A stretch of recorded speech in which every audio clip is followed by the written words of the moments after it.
Good morning viewers. The legal warriors में आपका स्वागत है।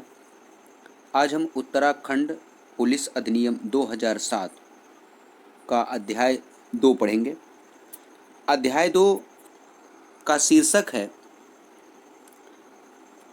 पुलिस बल का गठन एवं संगठन। यह धारा 3 से लेकर 18 तक में विस्तृत है। आइए इस अधिनियम की धारा 3 को पढ़ते हैं। धारा 3 कह रहा है कि राज्य के लिए एक बल का गठन। राज्य के लिए एक बल का गठन। इसमें 3 उपधारा है। पहली उपधारा डिक्लेरेटरी है कि राज्य के लिए एक पुलिस बल होगा। There shall be a police force for the state. और उपधारा 2 क्या कह रही है? उपधारा 2 कह रही है कि पुलिस बल में ऐसे पद, सदस्य और संगठन होंगे जो साधारण या विशेष आदेश द्वारा राज्य सरकार विहित करे। राज्य सरकार जी। उपधारा 3 पर आए। उपधारा 3 क्या कह रही है? तो उपधारा 3 कह रही है कि राज्य पुलिस बल का जो प्रशासन है ना, वो डीजीपी में निहित होगा। जी, डायरेक्टर जनरल ऑफ पुलिस में निहित होगा, लेकिन समग्र नियंत्रण स्टेट गवर्नमेंट में होगा। समग्र नियंत्रण स्टेट गवर्नमेंट में। आइए अब धारा 4 देखते हैं। धारा 4 जो है पुलिस रेंज के बारे में प्रावधान करती है। पुलिस रेंज, इसमें 2 उपधाराएं हैं। पहली उपधारा कहती है कि राज्य सरकार अधिसूचना के द्वारा राज्य को एक या एक से अधिक पुलिस रेंज में विभाजित कर सकता है। मतलब राज्य सरकार जो है अधिसूचना द्वारा पूरे राज्य को एक रेंज या एक से अधिक पुलिस रेंज में विभाजित कर सकती है। और उपधारा 2 क्या कहती है? उपधारा 2 कह रहा है कि पुलिस रेंज में पुलिस बल का जो प्रशासन है ना, वह एक अधिकारी में निहित होगा जो कम से कम डीआईजी रैंक का अधिकारी हो। जी, DIG, deputy inspector general of police. अब धारा 5 पे नजर डालते हैं। धारा 5 क्या कहती है? धारा 5 कह रही है जिला पुलिस। जिला पुलिस या पुलिस जिला, आपको याद होगा पुलिस जिला को हमने 2N में पढ़ा था। 2N में पुलिस जिला है और 2O में पुलिस जिला की सीमा है। आइए धारा 5 को पढ़ते हैं कि पुलिस जिला के बारे में क्या प्रावधान कर रहा है। तो कह रहा है कि डीएम के लोकल जुरिस्डिक्शन में पुलिस जिला का जो प्रशासन है ना, वो एसपी में निहित होगा। एसपी में निहित होगा, किंतु डीएम साहब का सामान्य समन्वय और निर्देश होगा। फिर से एक बार इसको पढ़ लेते हैं कि डीएम साहब की स्थानीय अधिकारिता में पुलिस जिला का प्रशासन एसपी में निहित होगा, किंतु डीएम साहब का सामान्य समन्वय और सामान्य निर्देश होगा। आइए अब धारा 6 पे नजर डालते हैं। धारा 6 क्या कह रही है? धारा 6 जिला स्तरीय विशेष प्रकोष्ठ के बारे में बात कर रहा है। District level special cell. प्रत्येक जिले में एक स्पेशल सेल राज्य सरकार गठित कर सकती है। जैसे SC/ST के लिए अलग सेल हो जाएगा, पॉक्सो के लिए अलग सेल हो जाएगा, महिलाओं के लिए अलग सेल बना सकता है, भ्रष्टाचार अपराधों से संबंधित मामलों के लिए अलग सेल बना सकती है, MP MLA के लिए अलग सेल बना सकती है। हाँ, तो इसी प्रकार से जिला स्तरीय विशेष प्रकोष्ठ का गठन सेक्शन 6 में किया गया है। स्टेट गवर्नमेंट पुलिस जिले में एक या एक से अधिक विशेष प्रकोष्ठ सृजित कर सकती है। किस लिए? तो ये है नंबर 1 और नंबर 2। पहला, किसी विशेष श्रेणी के अपराध पर कार्यवाही करने हेतु, और दूसरा, अपराध से पीड़ित व्यक्ति और समुदाय को बेहतर सेवा प्रदान करने हेतु। बेयर एक्ट को पॉइंट वाइज तोड़ दिया गया है ताकि आप आसानी से समझ सके इसको। आइए अब देखते हैं धारा 7 क्या कह रहा है। धारा 7 बहुत सिंपल सी बात कह रही है। पुलिस थाने उपधारा 1 कह रही है कि राज्य सरकार चौकियों सहित या बिना चौकियों के पुलिस स्टेशन सृजित कर सकती है। चौकियों सहित या बिना चौकियों के पुलिस स्टेशन सृजित कर सकती है। और उपधारा 2 क्या कह रही है? उपधारा 2 कह रही है कि राज्य सरकार अधिसूचना के द्वारा वृत्ति सृजित कर सकती है। वृत्ति यानी सर्किल, हाँ वृत्ति सर्किल, जिसमें सर्किल ऑफिसर सीओ अपॉइंट किए जाते हैं और एक सर्किल में कम से कम 2 पुलिस स्टेशन होगा। प्री के पॉइंट ऑफ व्यू से इसको दिमाग में बिठा ले। प्री में क्वेश्चन पूछ सकता है कि एक वृत्ति में कम से कम 2 पुलिस स्टेशन होंगी। आइए अब देखते हैं उपधारा 3 क्या कह रही है। उपधारा 3 बहुत सिंपल सी बात कह रही है कि थाने का प्रधान प्रभारी जो है ना, वो कम से कम एसआई रैंक का अधिकारी होगा। कम से कम एसआई रैंक का अधिकारी। सब इंस्पेक्टर से कम रैंक का अधिकारी थाना प्रभारी नहीं हो सकता है। ओके, आइए अब देखते हैं धारा 8। धारा 8 जो है राजस्व पुलिस क्षेत्र के बारे में प्रावधान करती है। और आपको याद होगा कि 2U में राजस्व पुलिस क्षेत्र को परिभाषित किया गया है। ये वही राजस्व पुलिस क्षेत्र है जिस पर उत्तराखंड पुलिस अधिनियम लागू नहीं होता है। हमने सेक्शन 1 में ही पढ़ा था कि राजस्व पुलिस क्षेत्र को छोड़ करके समस्त उत्तराखंड राज्य पर और राज्य के बाहर जहां पर राज्य पुलिस बल तैनात है वहां पे लागू होगा, लेकिन राजस्व पुलिस क्षेत्र में नहीं। तो सेक्शन 8 क्या कह रहा है? सेक्शन 8 कह रहा है कि राजस्व पुलिस क्षेत्र जिले का ऐसा क्षेत्र जिसे स्टेट गवर्नमेंट समय समय पर अवधारित करे। बस इतनी सी बात कह रही है। आइए अब देखते हैं सेक्शन 9। सेक्शन 9 जो है रेलवे पुलिस के बारे में बात कर रही है। रेलवे पुलिस क्या है? रेलवे पुलिस आइए देखते हैं। इसमें 3 उपधाराएं हैं। 3 उपधाराएं हैं, देखिएगा, उपधारा 1, उपधारा 2, उपधारा 3। और तीनों में कॉमन चीज है क्या? स्टेट गवर्नमेंट नोटिफिकेशन द्वारा। तो राज्य सरकार नोटिफिकेशन द्वारा क्या करेगी? तो उपधारा 1 में एसपी के अधीन एक या एक से अधिक रेलवे पुलिस जिला सृजित कर सकती है। तो उपधारा 1 में क्या है? एक या एक से अधिक रेलवे पुलिस जिला सृजित कर सकती है। किसके अधीन? एसपी साहब के अधीन।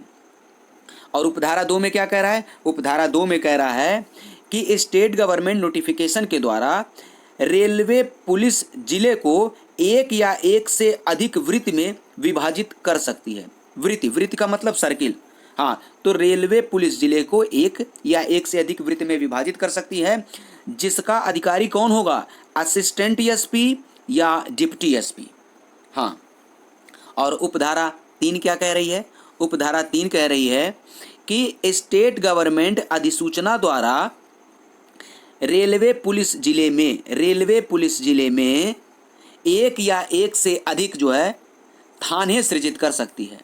थाने, और ध्यान से सुनिएगा, इस थाने का जो थाना प्रभारी होगा ना, वो एसआई रैंक से नीचे का अधिकारी नहीं होगा। हम सेक्शन 7 में इसको पढ़ चुके हैं। थाना प्रभारी एसआई रैंक का अधिकारी होगा, उससे कम का नहीं। Not below the rank of sub inspector. आइए अब सेक्शन 10 देखते हैं।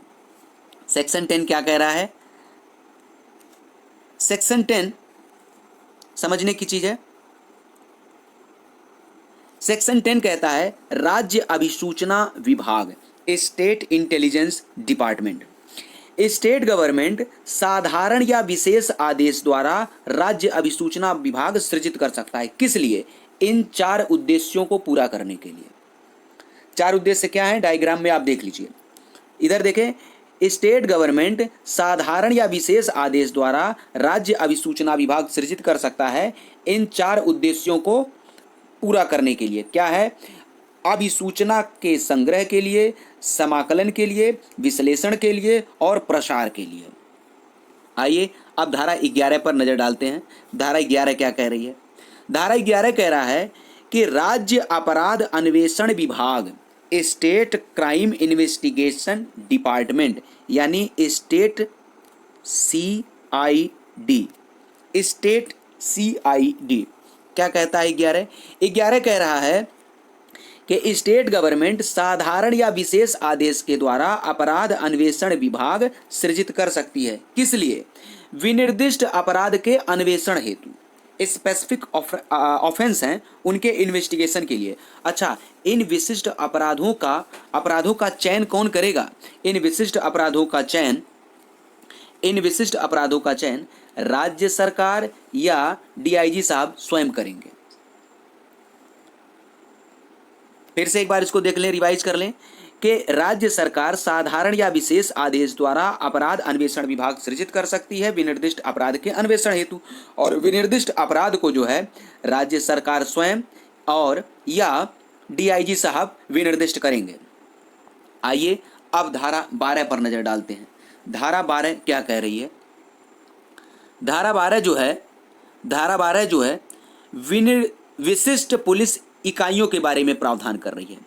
विशिष्ट पुलिस इकाई क्या कह रहा है? इसमें 4 उपधाराएं हैं। पहली उपधारा कहती है कि राज्य सरकार साधारण या विशेष आदेश के द्वारा विशिष्ट पुलिस बल का निर्माण, संख्या, कृत्य और दायित्व अवधारित कर सकती है।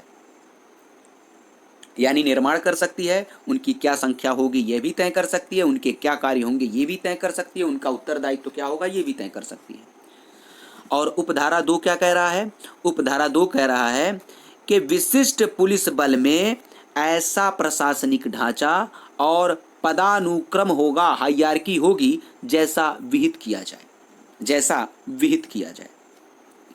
और उपधारा 3 क्या कह रही है? उपधारा 3 कह रहा है कि विशिष्ट पुलिस बल का कर्तव्य, उत्तरदायित्व, शक्तियां और विशेषाधिकार वही होगा जैसा स्टेट गवर्नमेंट विहित करे। आपको याद होगा विहित शब्द को कहाँ परिभाषित किया गया है? तो 2R में जो है विहित शब्द की परिभाषा दी गई है। अब आइए उपधारा 4 क्या कह रहा है? उपधारा 4 कह रहा है कि स्टेट गवर्नमेंट साधारण या विशेष आदेश के द्वारा विशिष्ट पुलिस बल को भंग कर सकता है या युक्तिसंगत बना सकता है। यहाँ ध्यान देने की बात है कि उपधारा 1 में इनका निर्माण कर सकता है और उपधारा 4 में इसको भंग कर सकता है। हाँ, आइए अब देखते हैं धारा 13। धारा 13 मोस्ट इंपॉर्टेंट है, इसको टिक कर लीजिएगा, प्री के पॉइंट ऑफ व्यू से बहुत ही इंपॉर्टेंट है। धारा 13 क्या है? जिला सशस्त्र रिजर्व और राज्य सशस्त्र पुलिस बटालियन। तो ध्यान से सुनिएगा, इन 5 उद्देश्यों के लिए राज्य सरकार स्टेट गवर्नमेंट प्रत्येक जिले के लिए सशस्त्र पुलिस रिजर्व और राज्य के लिए सशस्त्र पुलिस बटालियन का सृजन कर सकती है। आइए पढ़ते हैं किन कार्यों के लिए।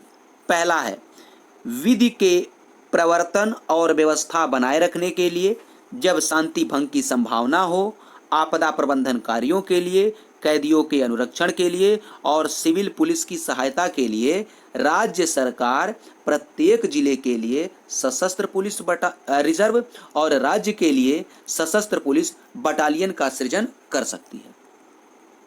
और ध्यान से सुनिएगा, ऐसे रिजर्व बटालियन का गठन, प्रशिक्षण, तैनाती और प्रशासन इस अधिनियम के अधीन बनाए गए नियमों के अनुसार होगा, as per rule made under this act.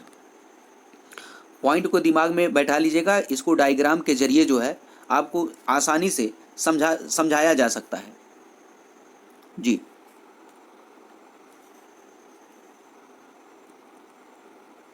आइए अब धारा 14 को देखते हैं। 14 में क्या कह रहा है? 14 है SPO, special police officer. Special police officer. आइए स्पेशल पुलिस ऑफिसर के बारे में देखते हैं।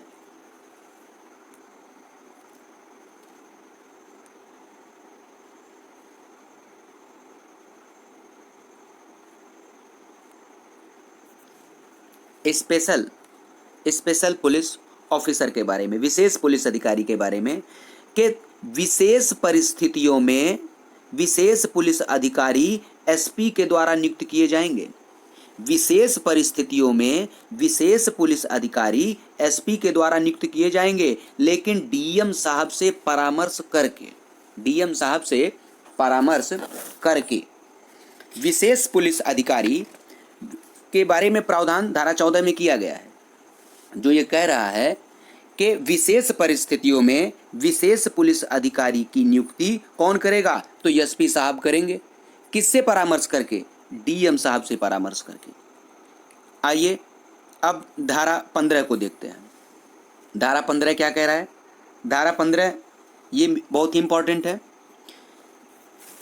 पुलिस प्रशिक्षण संस्थाएं स्टेट गवर्नमेंट, उपधारा 1 कह रहा है कि स्टेट गवर्नमेंट क्या डीजीपी से परामर्श करके पुलिस अधिकारी के लिए और पुलिस पर्सोनल के लिए यानी पुलिस कार्मिक के लिए ट्रेनिंग कम एजुकेशन पॉलिसी निर्धारित कर सकती है। और ऐसी नीति का क्या उद्देश्य है? पुलिस अधिकारी को या पुलिस पर्सोनल में सेवा संस्कृति को प्रोत्साहित करने हेतु उपयुक्त शिक्षा और व्यावसायिक योग्यता प्राप्त करने के लिए। बस। उपधारा 2 क्या कह रहा है? उपधारा 2 कह रहा है कि स्टेट गवर्नमेंट साधारण या विशेष आदेश द्वारा इन 3 चीजों की स्थापना कर सकती है। ये 3 चीजें क्या हैं? राज्य पुलिस प्रशिक्षण संस्थानों, पुलिस प्रशिक्षण विद्यालय और पुलिस प्रशिक्षण संस्थाएं, हाँ, इनकी स्थापना कर सकती है। और उपधारा 3 क्या कह रहा है? उपधारा 3 कह रहा है कि पुलिस प्रशिक्षण संस्थानों का पर्यवेक्षण और प्रशासन, सुपरविजन और एडमिनिस्ट्रेशन नियमों के अनुसार ही होगा, विनियमों के अनुसार ही होगा। कौन से विनियम? जो इस प्रयोजन के लिए बनाए गए हैं। आइए अब धारा 16 को देखते हैं। धारा 16 क्या कह रहा है? धारा 16 कह रहा है कि पुलिस अनुसंधान और विकास ब्यूरो, पुलिस अनुसंधान और विकास ब्यूरो, इसमें 2 उपधारा है। पहली उपधारा क्या कहती है कि state government bureau of police research and development, bureau of police research and development की स्थापना कर सकेगी और पुलिस अपराध से संबंधित विषयों पर अनुसंधान करने के लिए। तो पुलिस और अपराध से संबंधित विषयों पर अनुसंधान करने के लिए स्टेट गवर्नमेंट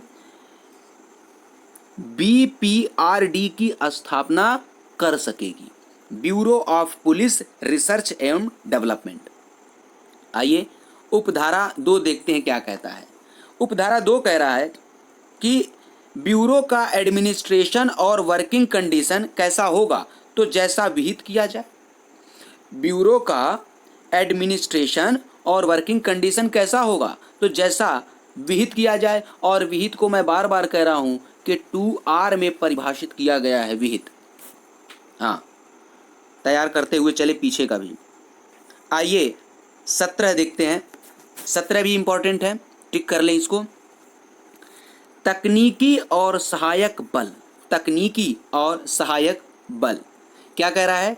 कह रहा है कि स्टेट गवर्नमेंट में क्रिएट एंड मेंटेन, राज्य सरकार सृजित कर सकती है और क्या कर सकती है? और अनुरक्षण कर सकती है। किस चीज़ का? तकनीकी अभिकरणों और सेवाओं का। लेकिन ऐसी तकनीकी अभिकरणों और सेवाओं पर समग्र नियंत्रण किसका होगा? डीजीपी का। डीजीपी का समग्र नियंत्रण होगा जी, समग्र नियंत्रण होगा। आइए अब देखते हैं उपधारा धारा 18। धारा 18 बहुत छोटी सी बात कर रहा है लेकिन इंपॉर्टेंट है। ये क्या कह रहा है?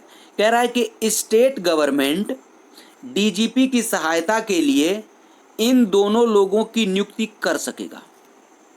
फिर से देखें स्टेट गवर्नमेंट डीजीपी की सहायता और सलाह के लिए इन 2 लोगों की नियुक्ति कर सकेगा। कौन है ये 2 लोग? विधिक सलाहकार और वित्तीय नियंत्रक।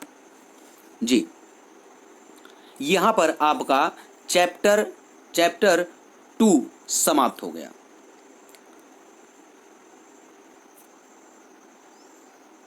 इस नोट्स का पीडीएफ जिन विद्यार्थियों को चाहिए वो हमारे टेलीग्राम चैनल से जुड़ करके फ्री ऑफ कास्ट मुफ्त में प्राप्त कर सकते हैं, जिसका लिंक इस वीडियो के डिस्क्रिप्शन में दिया हुआ है।